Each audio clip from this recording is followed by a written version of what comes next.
we all know about Ikea, but very few of us seem to know anything about the guy who was behind Ikea, this being a man by the name of Ingvar Kamprad. And so, if I had to describe this man in 3 words, I would say efficient, humble, and no nonsense. And so, with that in mind, I'm now going to tell his life story in the most humble, efficient, and no nonsense way that I know how.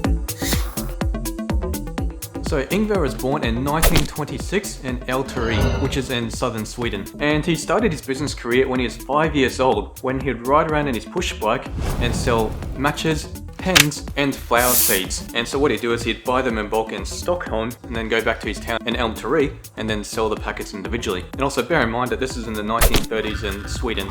And anyway, Ingvar grew up, and when he was 17, he graduated from school. And his dad was so proud of him that he rewarded him with a large wad of cash. But instead of blowing it in something fun like pretty much the majority of us would do, he actually used it to seed his business. And now you're probably wondering, but why did he pick that name Ikea? Well, what's the relevance of the name? Does it stand for something? Well, yes, it actually does. So the I and the K at the start of Ikea, that is actually his name, so Ingvar Kamprad. And the E is a small farming town that he's from, so that's Älvträsk. And the A stands for the wider town or the suburb, and that's a Gunnerid. And so Ingvar Kamprad, Älvträsk, a Gunnerid. So when he first started Ikea, there was no showroom with a restaurant or anything that we know it to be today. In fact, most of his sales were done through the mail, and they didn't even specialize in furniture.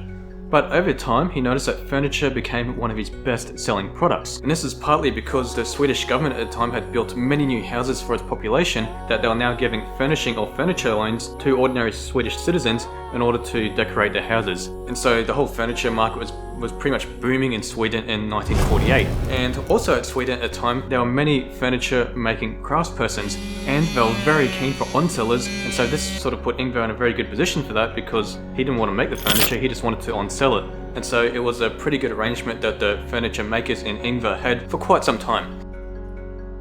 Well, actually this was until Ingvar's rival furniture sellers ganged up against him.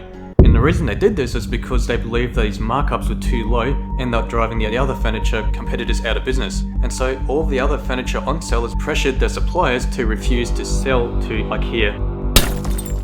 And so now Ingvar had no way of being able to obtain furniture that he could on-sell to the Swedish population. And this move was meant to eliminate him, but instead they awakened the monster that not only took over the furniture business in Sweden, but the entire world, as we all know how it played out. So the reason that they signed their own death warrants without even realizing it is because they forced Ingvar to have to design and to source his own furniture. And so he started specializing and focusing on making furniture in his own way. And after a few years of having to do this really awakened the efficiency-minded monster that we all know to be Ikea today. And when I talk about his efficiency mindset, he had to be this way just to stay in business. He became very efficiency focused and also very long-term efficiency focused. And I'll give a couple of quotes here just to point out his mindset. What is good for our customers will also be good for us in the long run. And another one of his golden gems as well is that anyone can design a functional desk for $1,000. But only the very best designers can make a functional desk that costs $50. And so at the time, and even still to this day, this is a very revolutionary way of designing a product. I mean, most businesses would design the product and then decide on the costings after they've looked at what's involved in making that product. Whereas Ingvar would say, this is what the product is going to cost, now work backwards so you can make that product with it costing this much. And I think this quote kind of holds true for other industries outside of furniture. I mean, as an example, anyone can make a great YouTube video that gets lots of likes and subscribes for a massive budget. But getting those likes and subscribes with a very small budget, that's where the real challenge is. But anyway, let's go back to the timeline. So 1950 came around and Ingvar opened his first showroom. And business was going smoothly. It was not booming and it was not exactly crashing either. It was just sort of treading water.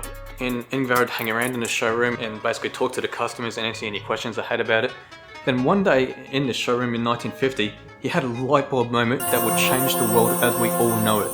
And so on this particular day, Ingvar sold a table to a customer. And he noticed that they had a very small car. So he watched him get to the back of his car, and he pulled out a screwdriver and unscrewed the legs, and then with the legs unscrewed, he could easily fit it into his car. And this created a light bulb moment for Ingvar.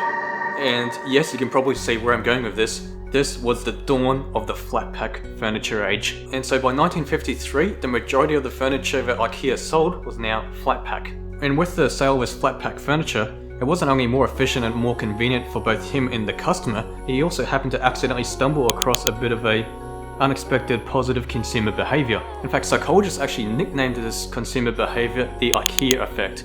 And what this basically means is that a person will place more value on an item if they had to build it themselves. This psychological effect obviously wasn't Ingvar's plan when he started this, he just wanted to make things more efficient.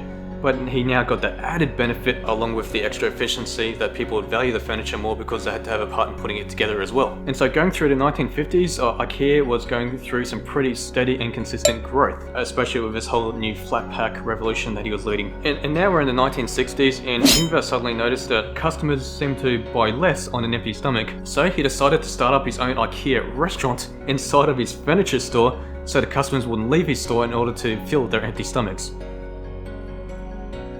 It wasn't only his business that he ran with an extreme efficiency mindset, he also lived his personal life like this as well. An example of his efficient and frugal behavior included that he drove around in old Volvo, he flew in economy class when he flew overseas, and he stayed in budget hotels. Other behaviors include that he encouraged all of his staff in his businesses to use both sides of the printing paper, and here's something that's a pretty grand efficiency move. He thought that the taxes in Sweden were too high, so he decided to move his residence from Sweden to Switzerland because Switzerland had a lower tax rate, and he stayed in Switzerland as his primary residence for 40 years. He only moved back to Sweden in 2014, so he was very efficiency minded and not wasting money. And this also went out to his meals as well. I mean, he wasn't dining in 5-star restaurants. In fact, the majority of the meals that he actually ate at his own restaurants. He'd go around to his own Ikea stores and then just visit the stores, do a little bit of a spot check on how everything's going, and then eat at the restaurants that he owned. And this mindset or this way of operating obviously ended up paying massive dividends for him in the future. And in 1965, Ikea finally expanded internationally, and now it's at the point where there are 445 stores in 52 different countries. And one of the magical things about Ikea though isn't so much the stores themselves, but it's also the brand. As an example, Ikea was a household name in the Philippines before there was even one Ikea shop there. And from this point of the story, it's pretty much all of us have an awareness of how the Ikea story unfolded from here. At his peak, Ingvar was the 8th richest person on the planet, being worth $59 billion, and this is back in 2018 before he passed away. And despite having this ridiculous amount of net worth and being the 8th richest person in the world, Ingvar was reported by basically everyone that he met to still be a very humble and down-to-earth person. So that is my efficient, no nonsense, and humble summary of Ingvar Kamprad.